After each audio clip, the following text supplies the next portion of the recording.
Hi everybody, today we're going to make fricot. The first ingredient you'll need is your chicken. We're going to use 2 chicken thighs for our fricot today.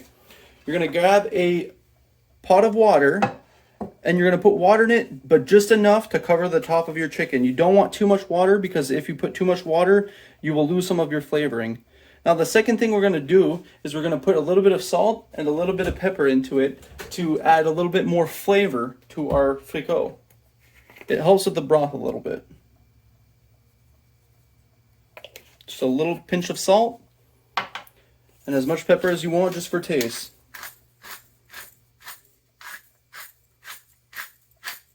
I like it peppery. Alright, now we're going to put our chicken that's in the water to boil while we prep the vegetables. Alright, now for the second part of our fricot, we're going to need an onion, a potato, a rutabaga, and a carrot. We're going to need to go peel them. Alright, now they're all cleaned and peeled. The second step now is to dice them all in little cubes. Alright, so now what I did with the vegetables is that I used about half a cup of onions, half a cup of carrots, about a cup of rutabaga, and a cup of potatoes, and this will feed about 2 to 3 portions. Depending on how many people you're feeding, you can use the whole 2 or 3 potatoes, or a whole rutabaga, 2 or 3 carrots, whole onion, half onion, depending on how much you need.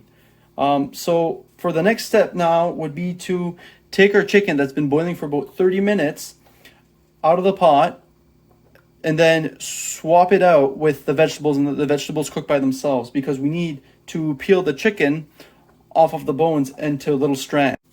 Alright, so now we have our chicken. What we're going to do first is take off the skin because we're not going to eat the skin. It's too oily and greasy, honestly, and there's no real purpose of eating it in our fricot, especially since we have to peel off the meat. Alright, now the skin has been peeled off. Now let's start stranding it into little strands of meat. Okay, now we have our chicken that has been stranded. Now what we're going to do is add everything to the boiling pot and then let it boil for about 5-ish minutes, and then we're going to start adding some spices. Alright, it's been about 5 minutes now. We're going to start adding the summer savory. We're going to add about 2 tablespoons of summer savory into our fricot just for extra flavors. This is what gives the fricot most of its flavor. I am a big fan of summer savory, that's why I put 2 tablespoons, but you can also just put 1 if you don't want to put as much. Now we're going to stir that into it. And then after this, we're going to let it boil for another few minutes before we put our dumplings into it. Alright, now we're going to make the dumplings. For the dumplings, we need about 3 tablespoons of flour. Alright, and then for our second thing, it's magic baking powder. We're going to put about a teaspoon of that mixed into it.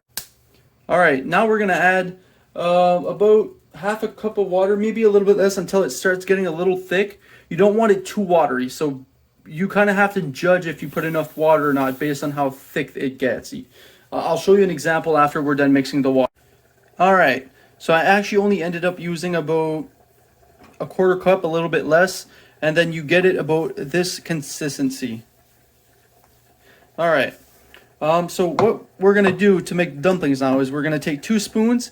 We're going to take about a teaspoon worth of our dumpling base, and then we're going to take the other spoon and scoop it into the soup. I'm going to show you that in a second. Okay, so now our fricot has been cooking for a while. We're going to add in the dumplings. So you're going to take about your teaspoon, give or take. Take your other spoon, and then you're just going to push it into the fricot. And then you're going to let that boil with your fricot. That way it'll make you round little dumplings, or as near as round as it gets, I guess. Alright everybody, it's been about 10 minutes or so, and the fricot is about done. My dumplings, as you can see, didn't really turn out as balls, but more or less it turned into clouds. But now that we're done, you can season it a little bit more with pepper and salt. But again, you don't want to over salt your food because salt is not good in high quantities. Like, I'm just going to put another pinch just to make it a little more tasteful. And then I'm going to put a little bit more pepper since we added a lot more stuff than just chicken into the fricot. Alright, now this should have plentiful of flavor, and that is how you make a fricot. Alright everybody, this is the end product of the fricot. I hope you learned a couple of things on how to make the fricot if you didn't know how to make it before. And bon appetit!